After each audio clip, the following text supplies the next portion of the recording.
ஆட்சிக்கு வந்தா கலைஞருடைய வரலாறு எதுவுமே வந்து பாடப்புத்தகத்துல இருக்காதுன்னு சொன்னாங்க.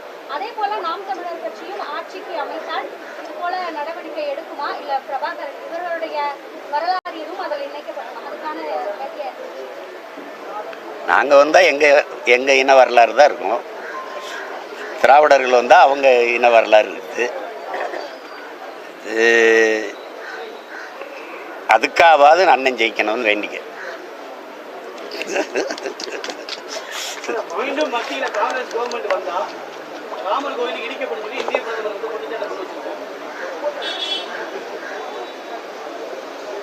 கோயில் இடிக்கிறது மசூதி இடிக்கிறது எல்லாம் அது பிஜேபி வேலை தானே. அது பெருது அதெல்லாம் ஒரு வேலையா? கோயில் இடிக்கிறதெல்லாம் ஒரு வேலையா? அது அவர் எப்படி ஆரம்பிச்சிட்டார் பாருங்க. 10 ஆண்டு கால ஆட்சியில் ஒரு சாதனையை சொல்லி ஓட்டு கேட்க முடியல. கோயில் இடிச்சிருவாங்க, முஸ்லீம்களுக்கு எல்லாத்தையும் கொடுத்துருவாங்க, இது இப்படி தாலி அறுத்துருவாங்க, இப்படி இல்லாமல் பேசிட்டு இருப்பார். ஒரு தலைவருக்கான அழகே இல்லையே. எதையாவது பேசிட்டு அலையிறது. 10 ஆண்டு கால ஆட்சியில் இவ்வளவு நான் செஞ்சுருக்கேன், இவ்வளவு பண்ணியிருக்கேன், இந்த ஆட்சியின் சாதனை தொடர எனக்கு வாய்ப்பு தாங்கன்னு கேட்க முடியல அவங்களால. கோயில், சாமி, சாதி, மதம் இதே பேசிட்டு எத்தனை காலத்துக்கு ஓட்டுவீங்க சொல்லுங்க? கொடுமை.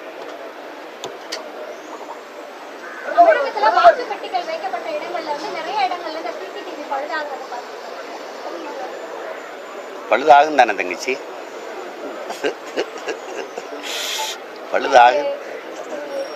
பழுதாகும் தான்.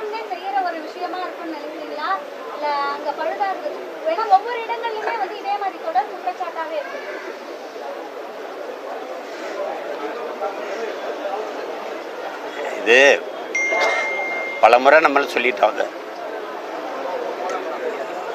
இது வந்து நீங்களே பார்க்குறீங்க. ஒரு தேர்தல் ஆணையம் எந்த அளவுக்கு இயங்குதுங்கிறது நீங்கள் பார்க்குறீங்க. லாரியில் இருந்து வாக்கு எந்திரத்தை தூக்கிட்டு ஓடுறது, ஹோட்டலில் தலைக்கு வச்சு படுக்கிறது, ஆட்டோவில் எடுத்துக்கிட்டு போகிறது, இதில் சிசிடிவி பழுதாகிறதுலாம் எங்கேயாவது ஒரு இடத்துல பழுதானா பரவாயில்ல, எல்லா இடத்துலையும் பழுதாகுதுன்னா யோசிக்க வேண்டிய விஷயம் தானே.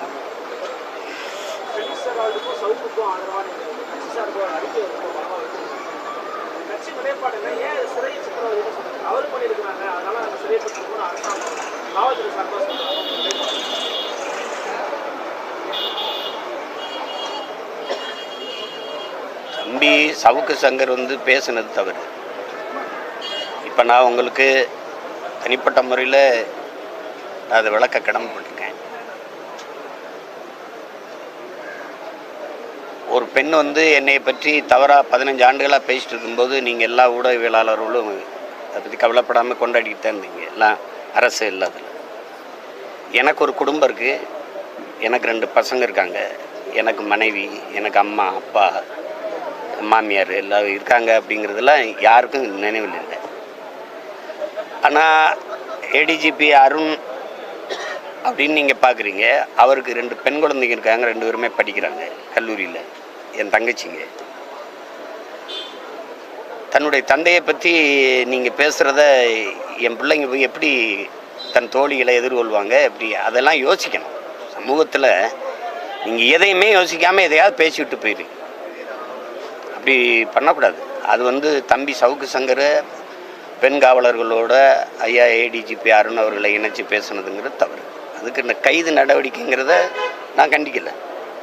குண்டாசு அளவுக்கு அது கஞ்சா வைக்கிறது, குண்டாசு போடுறது, இதெல்லாம் வந்து அதிகப்படியாக தெரியுது. இதெல்லாம் அரசினுடைய பழிவாங்க நடவடிக்கை. அதெல்லாம் தம்பி ஃபெலிக்ஸ் என்ன செஞ்சார் சார்?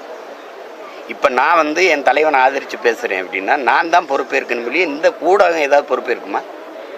இப்போ நீங்கள் இப்போ பிரபாகரன் வாழ்க அப்படின்னு நான் சொன்னேன், நான் தான் என்னையே தான் நீங்கள் பொறுப்பை கைது பண்ணணும். இந்த இதெல்லாம் நீங்கள் ஒளிபரப்பிட்டீங்க அப்படின்னா அப்படி ஃபெலிக்ஸை கைது பண்ணதுங்கிறது ரொம்ப தவறு. இப்போ நீங்கள் உங்களை விமர்சிக்கிறதுக்கு நீங்கள் கைது பண்ணுறீங்கள, என்னையே, என்னுடைய குடும்பத்தை, எங்கள் கட்சியை, எங்களையெல்லாம் விமர்சிக்கிற அந்த வாடகை வாய்கள் இருக்குல்ல, திராவிட வாடகை வாய்கள், அவங்கள ஏதாவது நடவடிக்கை எடுத்துருக்கீங்களா? ஒரு நாள் கிடையாது. ஏதாவது இருக்கா? பேர் சொல்ல விரும்பலை, உங்களுக்கு தெரியும் எந்தெந்த ஊடகம்னு. ஏன் அவங்களெல்லாம் நீங்கள் ஒன்றுமே செய்யறதில்லை? எவ்வளவு இழிவாக பேசுகிறாங்க. அதை கேட்குற என் குடும்பம் என்னாகும், என்னை சுற்றி நிற்கிற என் குடும்பம் என்ன நினைப்பாங்க, இதெல்லாம் யோசிச்சு பார்க்கணும்ல. இப்போ நீங்கள் உங்களுக்குன்னா ஒன்று உடனே நடவடிக்கை எடுத்துருவீங்க. ஃபெலிக்ஸ் என்ன தவறு பண்ணாருன்னு சொல்லுங்கள். இப்போ நீங்கள் என்னை கேள்வி கேட்குறீங்க, நீங்கள் எப்படி குற்றவாளி ஆவீங்க சொல்லுங்கள். இது என்னோட கருத்துக்கு நான் தான் பொறுப்பேற்கணும் மொழிய, எதுக்கு நீ அவரை கேள்வி கேட்டா, எதுக்கு அவர் போட்டாயின்னு உடனே உங்களை குற்றவாளியாக இருக்குன்னா எப்படி?